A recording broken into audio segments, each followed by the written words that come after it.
So we will get started. We do have a quorum. And Senator Eccles, would you do the invocation for us today? Your number 12, is that it? Let us pray.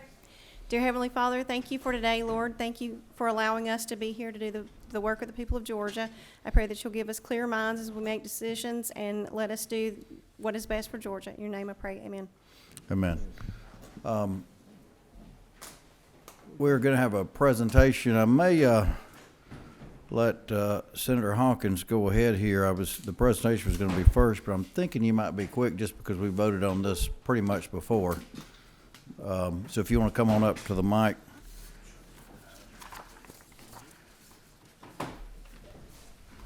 All right, how are you today, Mr. Chairman? Either one you want. We'll turn it on.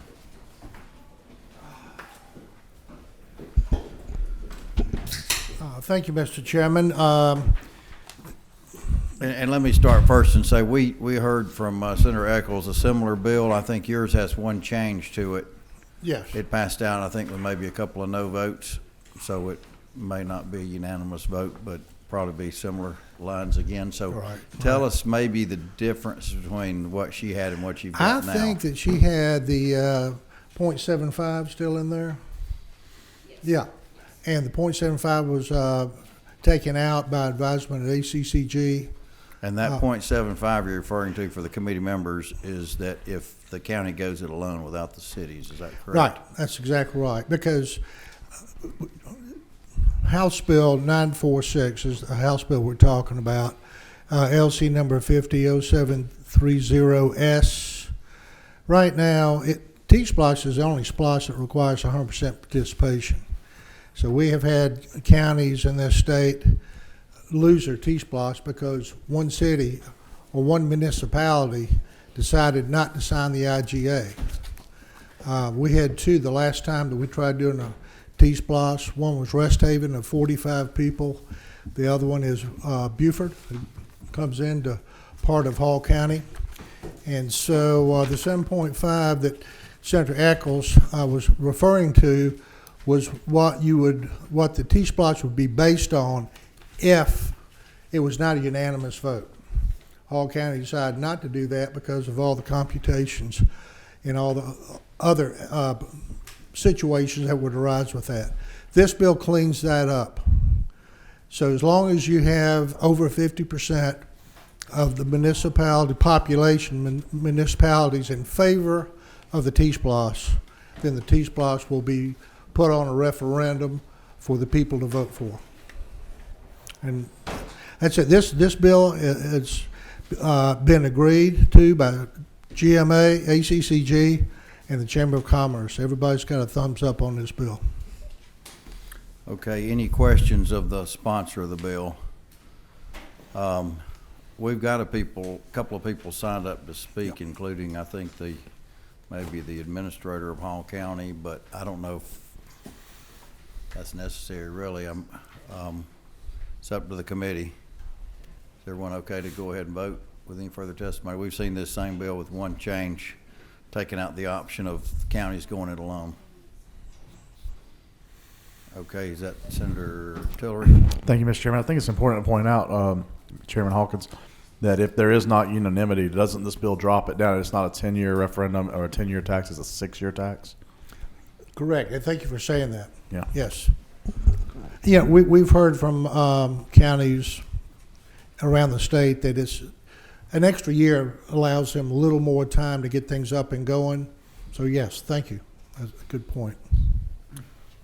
No other questions. Is the committee, I'll hear a motion now if we feel like we're ready. We've got a motion from Senator Eccles. Is there a second?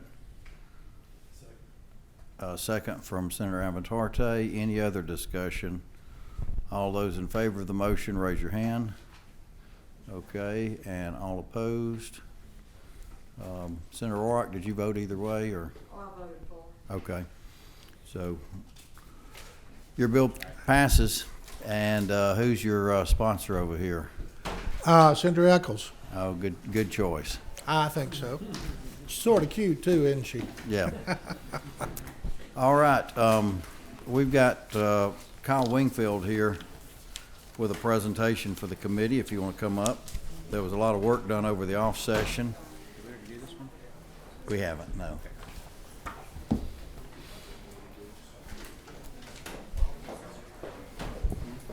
And-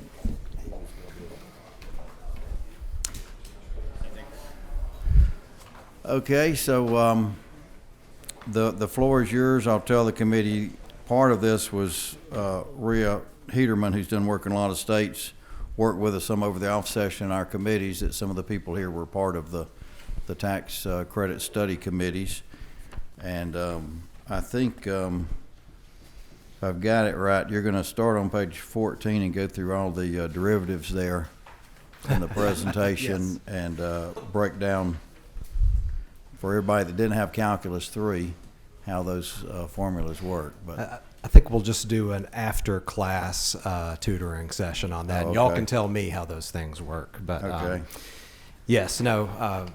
Thank you, Mr. Chairman and members of this committee. I'm sorry, somebody said I didn't introduce you properly. Kyle Wingfield, introduce yourself, name and address for the record, if you would. Yes, Kyle Wingfield. I'm the president and CEO of the Georgia Public Policy Foundation and Georgia Policy Impact. And we, as you know, are a think tank based here in Atlanta. We work on state public policy issues.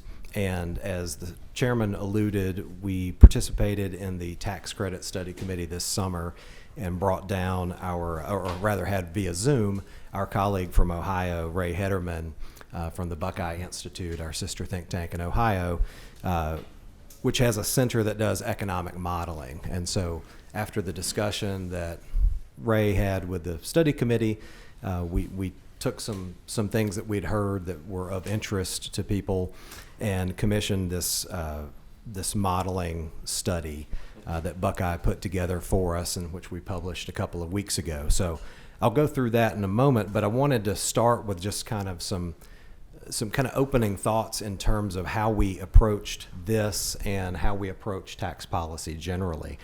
As many of you know, Georgia is a low tax state. You can see that by virtually every metric that is out there.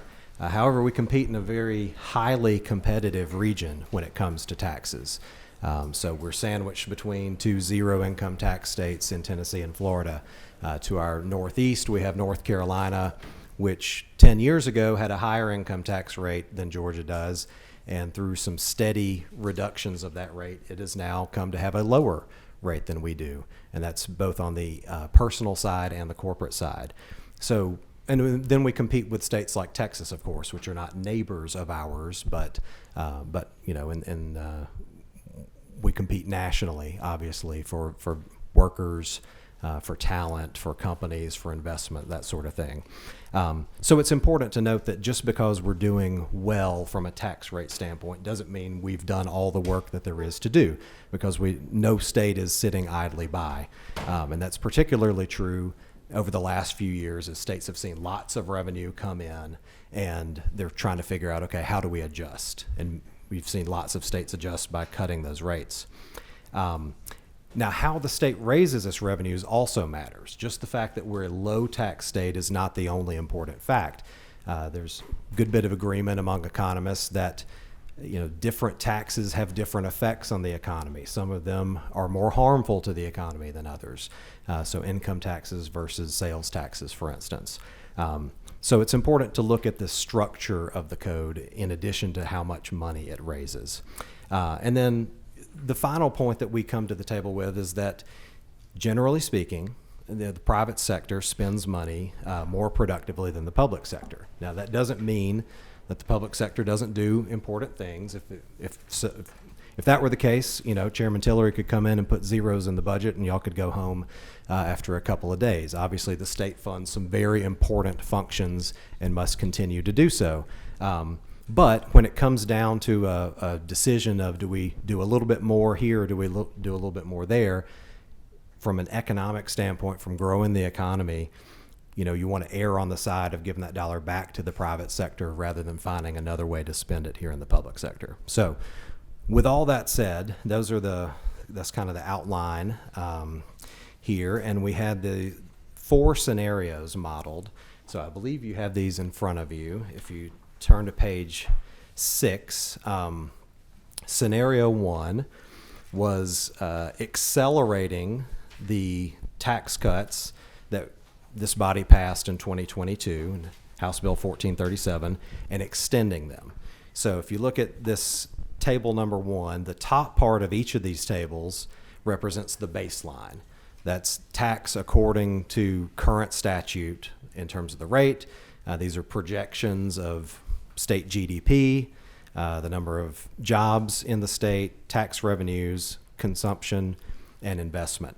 And then the bottom part of each table represents what would happen according to the models if changes were implemented.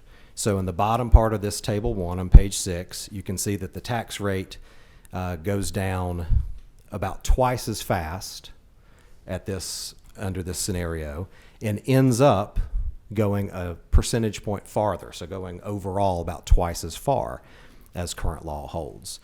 And what you see there is that you get a big boost in state GDP. You see by the end of this, you would see about 16,000 more jobs, more investment, more consumption, and ending at a tax rate of 3.99. The second scenario was we asked, it's employment. It's about the fourth column. So the 2, 5, 7, 9, 11, 14, and 16 is what? That would be, so when you got to, on the first line, 2024, if you were at a 5.19% Correct. tax rate, you would expect to have 2,000 more jobs than the baseline number in the top part of the table. Oh, And so then that's thousands. That's 2,000, thousands, yes. not Those two. are, yes. These are all in thousands. Okay, thank you. Well, those numbers are in thousands. Some of the others are larger. Page 6. Page 5 describes the scenario, and page 6 has the table. Looks like this. So we're on 5 on our sheet. Oh, I see. Okay. Okay. It's numbered 6 on mine. Is this personal income tax you're talking about? Yes. Yes. Scenario 1, table 1. Then scenario 2, table 2, looks at, instead of lowering the personal income tax, it actually looks at eliminating the corporate income tax over a period of 5 years. And so you can see the same baseline top of the table, and this is table 2, and then the projections from the model on the bottom of the table. What I draw your attention to here is if you look at the last number in both table 1 and table 2, and they're next to each other on mine. It looks like they may be on opposite pieces of paper for y'all, so it's a little bit harder to do. When you get to the end here, you've cut twice as much tax revenue on the personal side, but the growth to GDP is actually greater on the corporate side.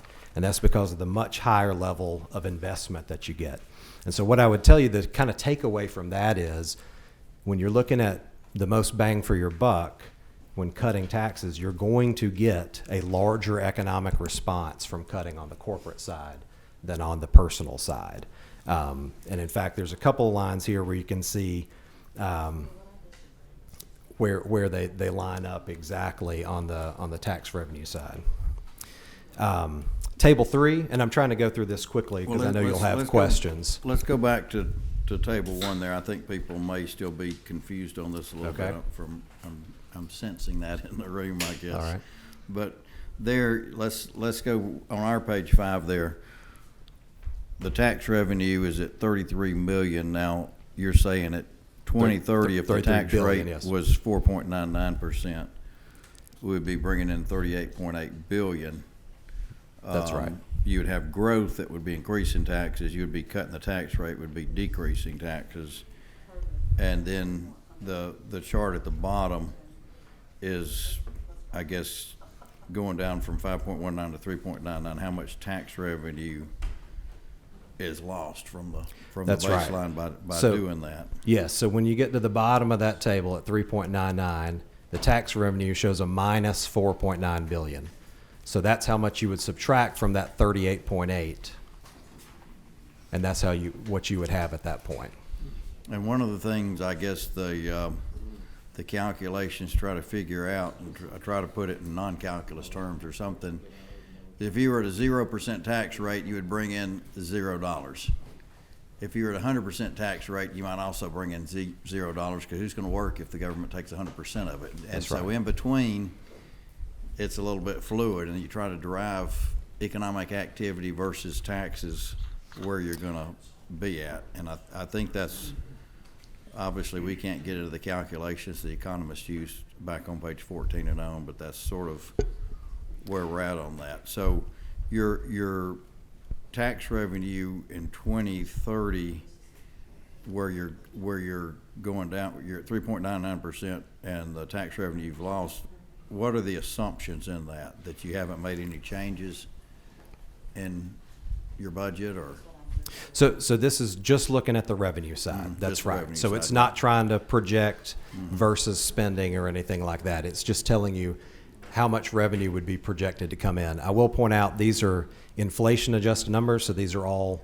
So you would see these numbers plus some measure of inflation. They're kept constant to try to make comparisons. Well, that's a good point, that inflation's been taken out of these numbers.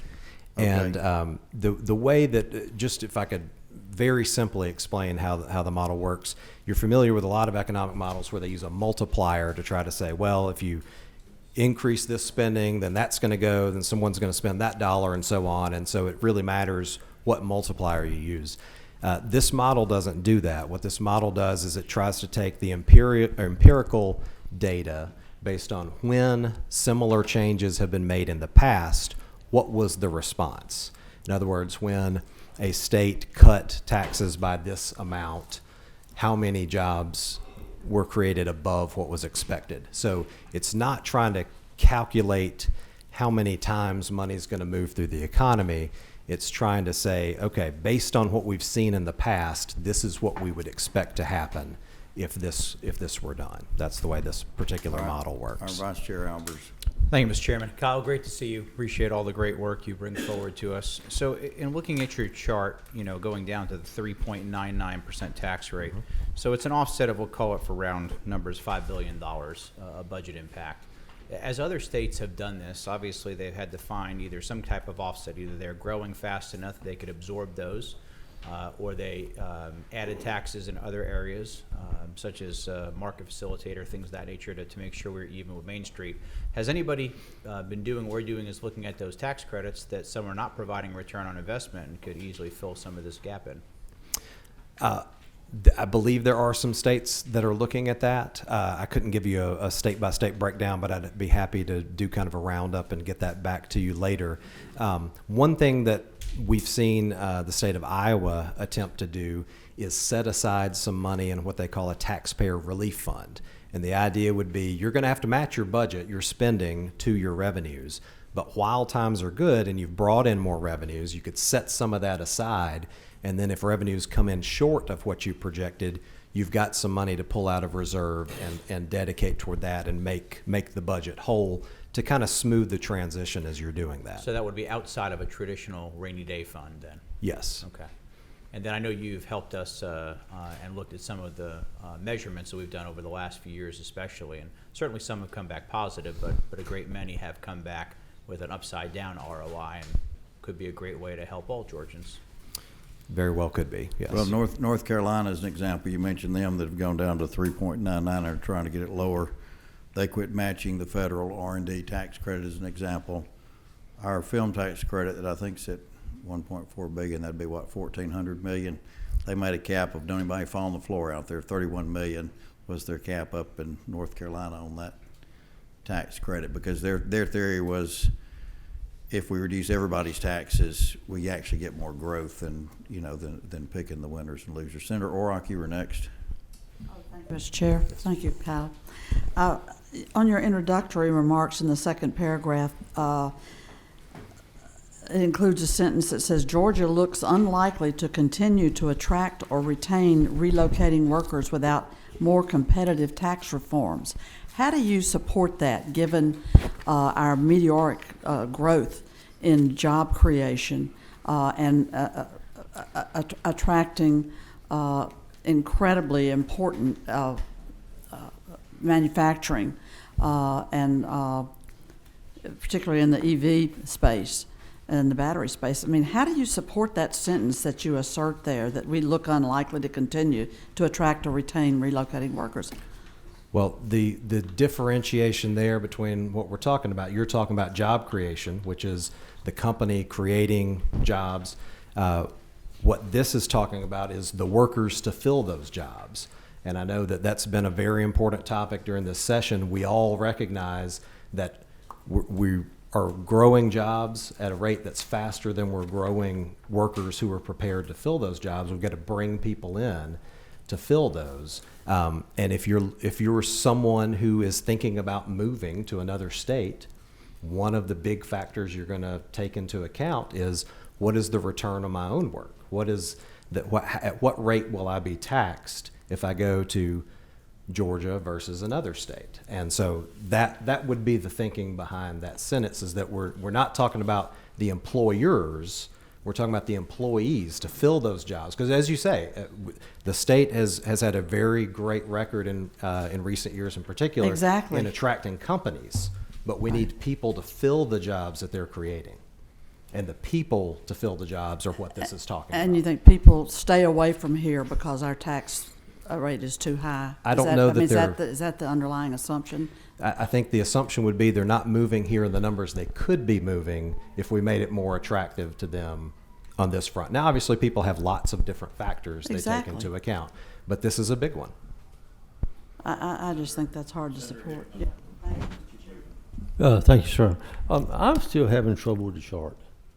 I'm still having trouble. I'm not being too thick-headed on it, but I'm still having trouble with not enough zeros on the numbers, or what the titles mean. Would you? And I know we got time as an issue here too, and we probably need to study it and then come back. But just on the personal income tax thing, kind of walk down and tell I know what gross domestic product means and employment means and tax rate. I don't know what consumption means. I don't know what investment means, and then come on down through the whole thing. So consumption is so you've got the tax rate. You got the tax rate and then the year that it's applied to. Just going Right. left to right. You've got the state GDP in the next column. So that's how large the state's economy is. Then you've got employment. How many people are employed? That's in thousands. These other numbers are generally in millions. And then you've got tax revenue, how much is coming in. And then you've got consumption, consumer spending, how much are consumers in the economy spending. And then investment, how much is being invested, whether it's into a new business or into expanding a business or that sort of thing. So how many zeros have to go on those numbers? That's what I'm. So if you look at the tax revenue number, you're going to add 6 zeros there. 6 zeros. Okay. Yes. Okay. That's probably why I'm struggling on it. Okay. And 3 zeros on the employment, since it's in thousands. Thank you. I appreciate Yeah, it. so it wouldn't have fit on the page if we included understand. all the zeros, unfortunately. Yeah. Well, we looked like we did something anyway. Okay. Okay, and we're gonna get short on time pretty Yeah, soon here. I'll but read Senator it. Hodges, go ahead. I'll read it. Mr. Wingfield, thank you for bringing this.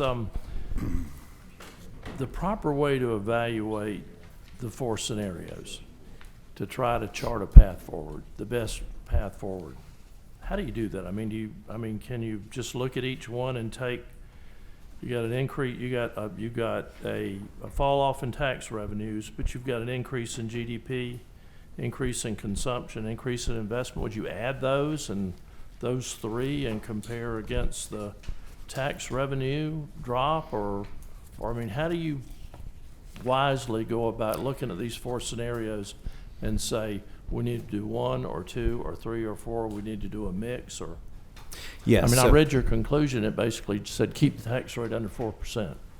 So I think the way that I would answer that is to say it really depends on what the priorities of the General Assembly are. Are you trying to grow the state's economy as fast as you can? Are you trying to attract workers? You know, to the earlier conversation we were having, you're growing jobs, but are you attracting people to fill those jobs? I think you have to decide what your policy priority, what your goal priority is. And then these scenarios help tell you, okay, if that's your priority, then you want to look at something along these lines. And the scenarios really are meant to look rather different so that you can have different, a diverse menu of options here. It's not so much to say you should cut this tax rate by this amount in this year, so much as directionally, if you go in this direction, you're going to boost the economy the most. You're going to get the most bang for your buck that way, and so on through the other priorities that you could set. All right, Senator Estevez. Thank you so much. Hey, Kyle. Really quick, do these calculations, particularly on the consumption and investment side, take into account, similar to what Vice Chair Albers was talking about, you make up the money somewhere, so whether it's fees, whether it's increase in sales tax, whether it's increase in property taxes, taking into account the fact that consumption may be impacted by what's happening in other areas? No, this simply looks at the results of making this policy change. If you made other policy changes to accommodate that, then there would be other effects from that, right? We didn't model, for instance, like trying to do overall revenue neutral while cutting the income tax by this amount. You would have the effects of, well, the government's going to spend less, or we're going to raise sales tax, whatever. As you mentioned, there's a lot of different options you could have at that point. This simply looks at this particular policy change, and then you would have to look at, okay, if we wanted to achieve this goal, then we would either need to reduce spending by that amount, or we'd need to offset somewhere else, that kind of thing. I would point out, since we've had some talk about tax credits, Table 4 and Scenario 4, we asked them to look at what if you cut tax expenditures across the board by $500 million, and that would be tax deductions, exemptions, credits. That's what we mean when we say tax expenditures. And then lowered personal income taxes by the same $500 million. What would be the effect? And you'll see a lot of zeros here. And so what that tells us is the model says, one, it can't quite go finely enough to any particular change, and this doesn't really specify which credits we're talking about anyway. But the most important takeaway from that is what matters from an economic standpoint is how much is coming out of the economy to be spent by the government rather than staying in the economy to be spent by private actors. So that's really the main takeaway from that Table 4, and that sort of highlights it, that a revenue neutral change doesn't necessarily give you the economic growth. Where you get the growth is by keeping more money in the hands of your private sector rather than spending it as a state government. All right, and I think Senator Tillery had a question. He's been waiting. Or He's been Senator ready. Beach. No. Thank you, Mr. Chairman. Is this on? My light doesn't work. Let me use this one. I don't really have a question as much as I have a comment, and I want to tell you, I want to cut the income tax as much as I can, or much as we can. That being said, I will tell you, my son lived in Tennessee for 3 years. He said it was very expensive to live there. He's moved back to Georgia, and he's so happy to be back in Georgia, and he is paying income tax, but he's saving a lot more money. So I think we got to look at the whole picture. So I just want to caution everybody that, some of these states that don't have income tax, they get you in other ways, and he noticed it, and now he notices it. Now he bought a house here, he's back, he's married, and he loves being here, and he's saving a lot more money living in Georgia. Yeah, and I think Georgia has, you've got obviously the Kansas model where they cut and hope the revenue would come. You've got North Carolina that's been a measured approach over the last 10 years, and we've been even much more cautious than them, I think. And we certainly don't want to go out there and do anything beyond that. Is that Senator Rhett that's got a question? We're going to... Oh, go ahead. Thank you, Mr. Chairman. Thank you, Kyle. You know my position on income tax. I think Georgia's still 47, 48, 49 in per capita spending, though. My question is, on all these models, did any of them show a reduction in an income tax that did not result in an employment growth? Because I would think if you're running, even when they run the trackers for the hurricanes, there's always this wild one that never comes here and goes to Bermuda. Was there any that didn't show job growth or consumption growth or investment growth at some point? These are the only 4 we ran. Okay. So we didn't run 20 and pick 4 to show you. We designed 4 and said, let's see what they say. So you might create one that would come up with something like that. Well, I guess tagging on that, if you don't mind, Mr. Chairman, other states that have tried this, have you seen a state or know of a state that you can give us point to that they made one of these changes and did not see either the increase in state GDP, jobs, or consumption? The chairman mentioned Kansas, and I think that's kind of the cautionary tale that where the idea was we're going to cut taxes and we're not going to do anything else to match that, and we're going to count on growth to make up the difference, and that has proven not to work. So you're going to have to offset the changes either by making cuts to the budget that you're willing to live with, or by raising revenues elsewhere that you're willing to live with. I guess the disastrous scenario would be we're just going to make this one change and we're not going to account for it anywhere else. And growth makes up for a portion of the revenue loss, but only a portion. It's not going to make up the entirety of it or even the majority of it in the short term. And they made a big cut too. So Senator Rhett? I was just going to say that we need to make sure we move with caution, because I remember when I took Economics 101, they would always emphasize that this is a model or a vacuum. In the real world, anything can happen, like a tsunami or a pandemic, military mobilization. I know you want to get to a certain rate, but I just wanted to state that we should exercise caution as to how fast we move. And I think we have been cautious, and we also have real-world examples of other states that we can model after and say, they did this, don't do that. This state's got a $68 billion deficit. Whatever they did, don't do that.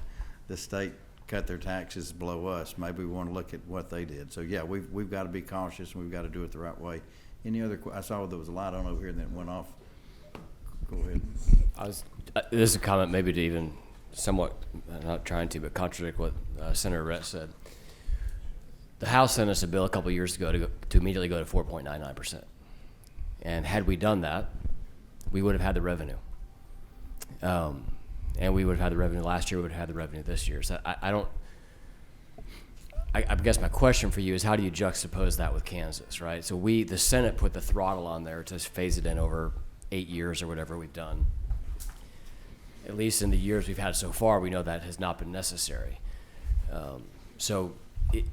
Do you have to overlay that with migration patterns? Because obviously the growth of the state here is very different from Kansas. And would that not give a different result? Because had we gone to even 4.5% when the House sent us the bill that went to 4.99, we would have had the revenue and still had a surplus. Certainly the economic conditions were entirely different when Kansas made its change versus the last couple of years that we've seen here in Georgia. So you do have to take account of those things. I think what I would describe, to kind of get at the two comments here, I think the way I would describe these scenarios is more aggressive than current policy, but not recklessly so. So going faster because we've seen revenue continue to remain strong, even as it's been slowing down. It's not really falling off a cliff at this point. We're not reverting back to the pre-inflationary numbers from a revenue standpoint. So this really is we've talked about an accelerator for the tax cuts that were passed 2 years ago. This is a faster accelerator, you might say, than that, but without jumping directly to 399 or something like that in one fell swoop. Follow up to that, since we did not go to the 499, we were put in a position of refunds as opposed to a lower rate. Have you all looked at, or even I know you haven't here, but at a macro level, the value of these kind of responding to surpluses with refunds versus a lower rate across the board? Would that impact these employment numbers at all due to predictability? We didn't model that, but I would say generally I think it's fair to say that it is better from an economic standpoint to set rates and lower rates and give businesses and employees something to expect coming down the road rather than to hand them back some of their money in a rebate. It's going to drive investment, which is going to help smooth some of the inflation that you might see from some of that, rather than just giving people, if you think about it, a rebate is giving people back more money for what they already did. Lowering rates in the future is incentivizing them to do more, to work more, to save more, to invest more, and that's what grows the economy. So I think generally speaking, it's safe to say that it's preferable to provide tax relief through rate cuts rather than a rebate. And I guess I would add to that, we're not talking about cutting services. I always like to point out our teachers in the state of Georgia have the highest average pay anywhere in the South from Texas to Virginia. That's another argument. We're saying what will be the rate that will get us growth in the state and create jobs. Services aren't really a part of this discussion. How much longer have you got on your presentation? There may be another question or two. I think I've made most of the points I wanted to make, so I know that the committee has a lot of work to do today. I'm happy to stick around until after the hearing, though, and speak with anyone who'd like to speak further. Senator Orott one more question here. Thank you, Mr. Chair. Earlier in your remarks, I believe you said something to the effect that this approach, this analysis, did not include the multiplier effects of money spent by government in the economy, and I'm not sure why you would leave that out. That's number one. And then number two, what do we make of the fact that during the pandemic, when the federal government made major infusions of money to the states and into the economy, and we flourished in that setting with this infusion of federal investment, and we pulled back from a real negative projection that we had expected as a result of going into this pandemic. And in fact, we flourished. Our economy flourished. It grew and helped contribute to this big surplus that we have. So how do you account, for one, why would you not look at the multiplier effect? It's a basic part of the picture. And two, we had the real life demonstration of the infusion of public funds into the economy, and saw significant healthy growth. So to answer your first question, the reason, as I understand it, that our colleagues at the Buckeye Institute don't use the multiplier approach is because you've got to pick what number you use as the multiplier. And the one thing that I think you can be certain of is whatever number you pick is not going to be the right number. You might be close to the right number, you might be far from the right number, but you're just sort of picking a number and saying, well, we think this is what it's going to be. What they've done instead is look at the record, the historical record, and say, all right, when states have changed their tax policy, what happened? And they've pulled all that into the model. So in a way, it is acknowledging that money is going to move and that there's going to be growth. But instead of picking a number and trying to base everything on that, it's taking the totality of the changes that have been seen across a lot of different changes. So empirical data rather than a forecast, I guess, is the way that I would try to describe it as the difference in approach. But you're not doing a multiplier on anything, are you? The private money or? If I understand all those Greek letters and formulas at the back correctly, that's right. That's right. Okay. And then for the second thing, the sheer volume of money that was put into the economy was bound to have an effect. What we're arguing here is that the greater effect and the more efficient way to grow the economy is to reward people for working, saving, and investing more rather than handing them more money regardless. So I got the check, the pandemic relief check. I didn't work anymore to do that. I didn't produce anymore. I tried to go ahead and spend it to get into the economy because I understood that was the effect or the intended use of that money. But it didn't change my behavior in the sense of what the fundamentals of the economy need to grow, which are work, savings, and investing. So that would be the distinction we would draw. You can put more money into the economy and something's going to happen, but we believe the more efficient and effective use of that money is to give people an incentive to do the things that you would like them to do, the things that are the building blocks of the economy. And the money was put into the economy by the federal government in a very bipartisan manner, no doubt. And it did cause growth, no doubt. The downside of that is because of the deficits. We were spending about $300 billion on interest. Now our interest rates have climbed over $1 billion on a $4 trillion budget. So if we as a state were saying over 25% of our budget is going to go to interest, we'd be in big trouble around here. And that continuing interest, which looks like it's going to climb, that's the problem with that. Yeah, if we max out our credit cards in a year, we can have a really good year, and then we got to pay them off the next year. We're in trouble. The federal government kind of did that, and they probably needed to do some of it to keep the economy going, but there was a big downside as well for what they did. Senator Hodges, I guess you can have the last word here. Thank you. Kyle, wouldn't you say that you really did use a multiplier rather than projecting one? You used what actually happened when states took these actions. So money did move around, and there was a multiplier, and this is actually the actual effect of what happened, as opposed to picking one out of the air and putting it in, right? You can think about it similarly. I'm trying to avoid the word multiplier because I think there's kind of a technical use of that term, that's what and that's not what was done. But yes, it's acknowledging that when you incentivize people to work more, they're going to work more, and that's going to put more money into the economy. When you incentivize them to save more and invest more, they're going to do those things, and that's going to build the economy. So you can think about it that way. I'm just trying to keep my technical jargon as clean as I can.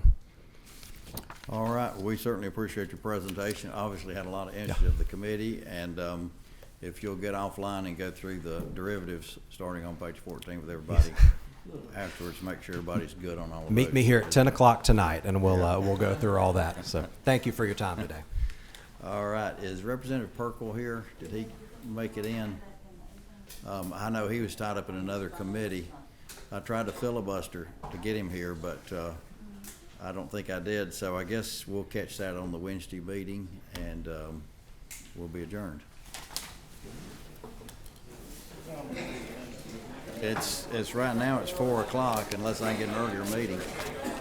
Can you get me an earlier meeting?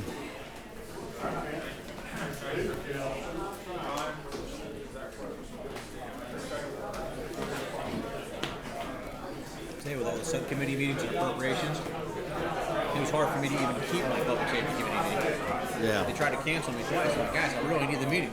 Yeah, I mean, so I'm interested in getting more information on that. here's